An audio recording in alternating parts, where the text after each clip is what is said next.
Hello everybody.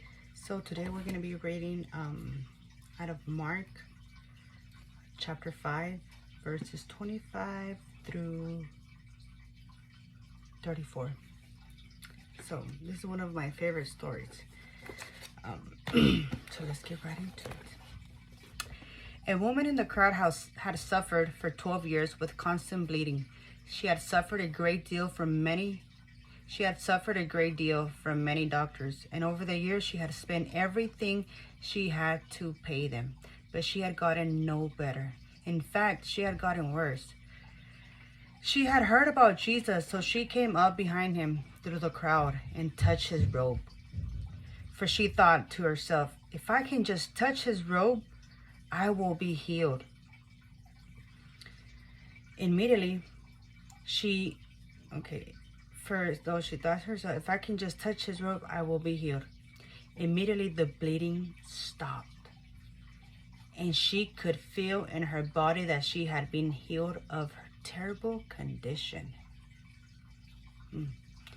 Jesus realized at once that healing power had gone out of him. So he turned around in the crowd and asked, "Who touched my robe?" His disciples said to him, "Look at this crowd pressing around you. How can you ask, 'Who touched me?'" But he kept on looking around to see who had done it. Then the frightened woman, trembling at the realization of what had happened to her, came and fell to her knees in front of him and told him what she had done. And he said to her, "Daughter, your faith has made you well. Go in peace. Your suffering is over." In the New James King Version, it says, "Daughter, your faith has made you whole, complete." So the thing to point out here is that she was a person, and whenever you were during your menstrual cycle, you were unpurified, and when that time passed, you were back to being a clean person, and nobody could be around you. You couldn't touch nobody. Nobody could touch you. So this woman was bleeding for 12 years. So that means that in all those 12 years, she had been not able to touch other people, not being able to be around other people because she was unclean, and anybody who touched her would become unclean as well, and they had to go through some rituals, and it was just a lot to do to be clean again. So this woman was an unclean woman. So she was probably, after 12 years, can you imagine of bleeding for 12 years, and not being able to be around your family, other people, how lonely and disappointed she could be at life itself, just everything she was carrying. Maybe she wasn't even married. Maybe she didn't even have kids because she couldn't be, because she was always bleeding and nobody could come around her. So for her, this woman, after all these years, she still had faith and a hope. And she said, if I can just touch his robe, just a little touch, that'll heal me. That was how big her faith was. Just a little touch. But she was willing to pay the price for that healing. She had already went to all the doctors. They done messed her up even worse. I'm sure she had done all kinds of remedies and everything she could to make herself well, but she still was not made well. She was still bleeding. So she had to pay the price financially. She had to pay the price probably emotionally, physically, mentally.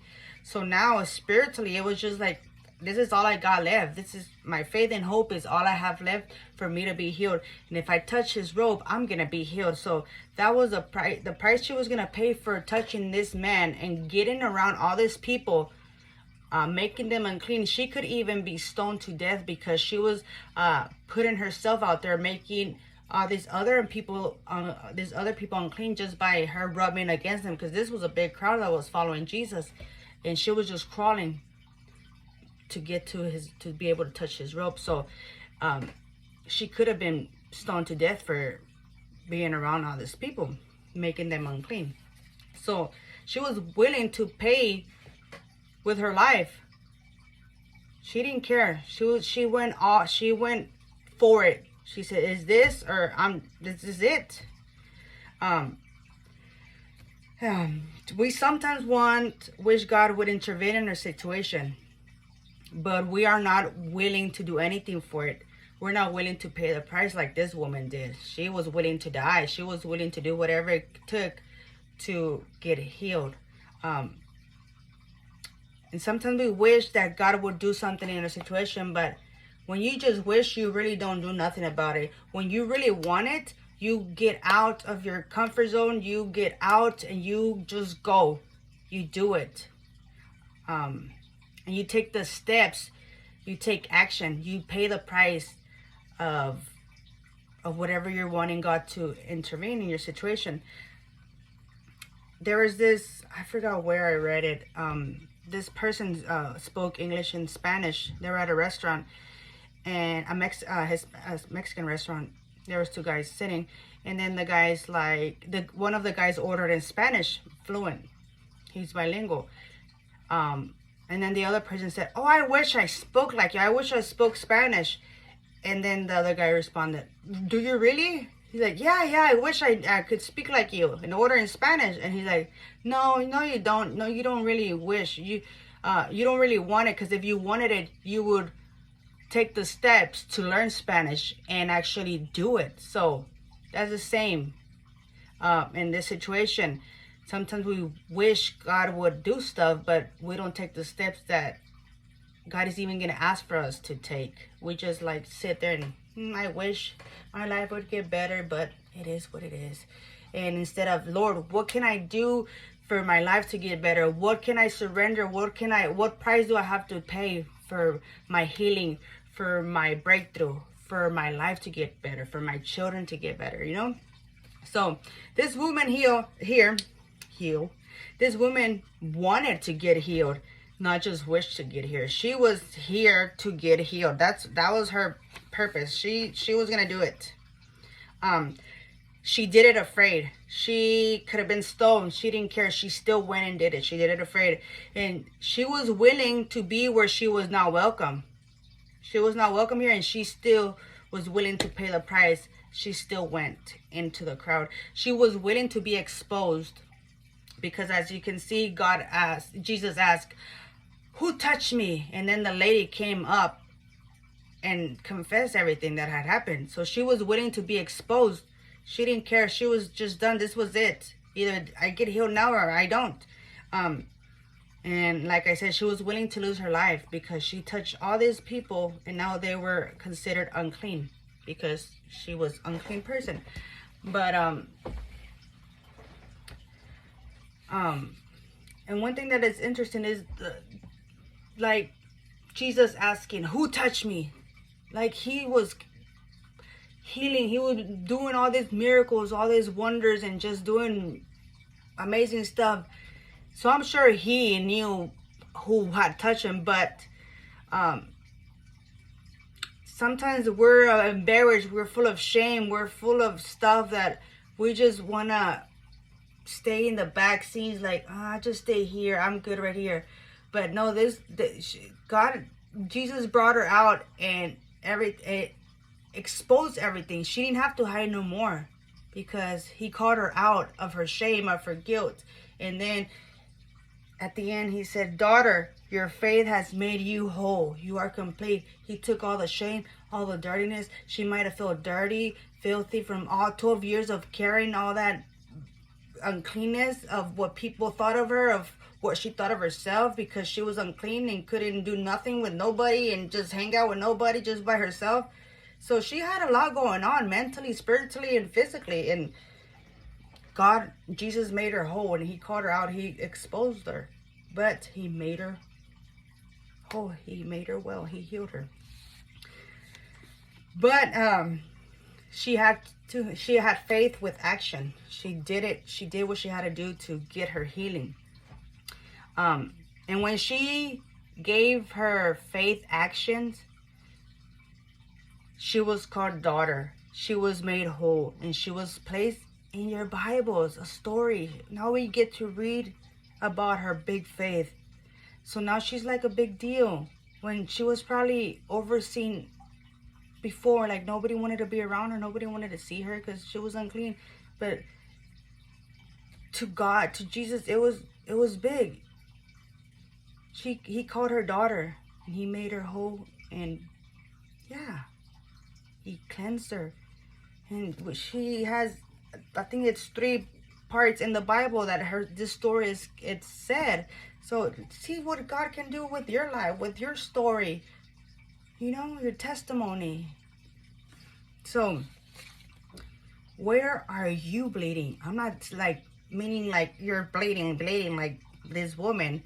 Like, what area of your life is bleeding that is causing you stress, commotion, that you're like, oh Lord, I just wish you would take this away.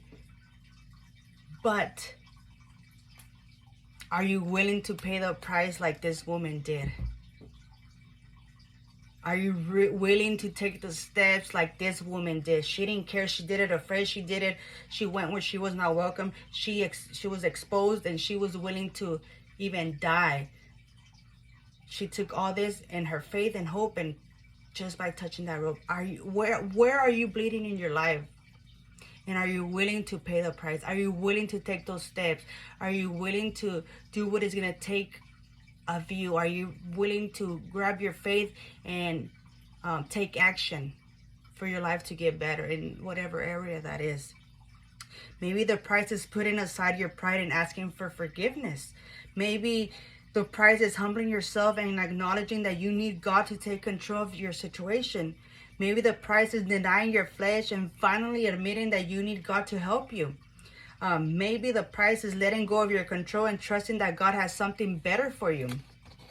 And yeah, this all takes faith. It all takes faith, but it also takes you to take steps of to take action, to be invested, to align your action with your faith, and see what the Lord can do in your life. So my question for you is, are you willing to pay the price that it takes for that breakthrough to happen? That healing to happen, that restoration for your family, that transformation for your sons, your daughters, whatever you're praying for. Are you willing? Are you just wishing?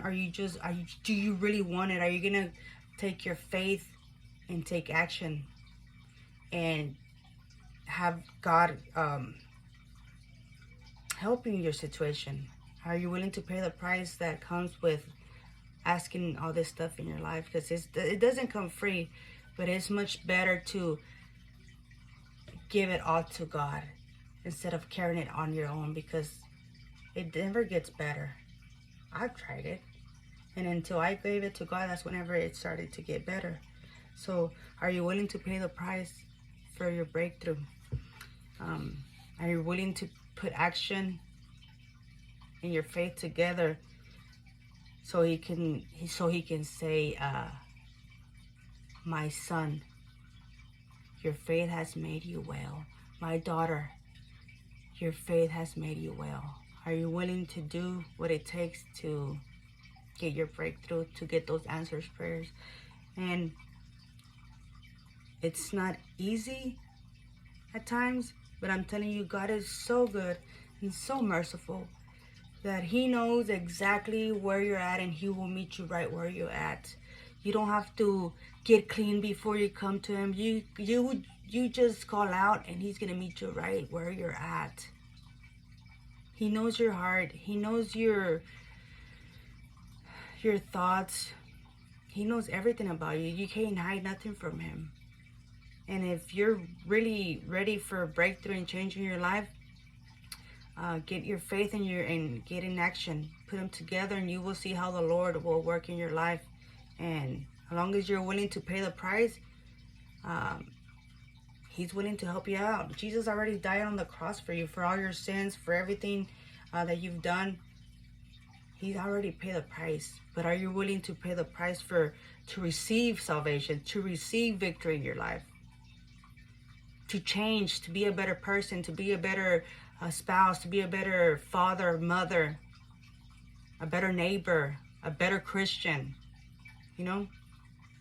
So I studied this story today, and I came with a lot, but this one's the one that stood out for me today. Am I willing to pay the price? Are you willing to pay the price? So just think about that. What is God, what are you wanting?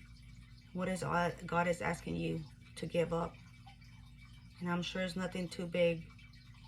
Maybe it's just too big in our thinking emotionally, but when you let go and let God, you will see breakthrough, and you will taste and see how good God really is. And you have a blessed night. See you later. Bye-bye.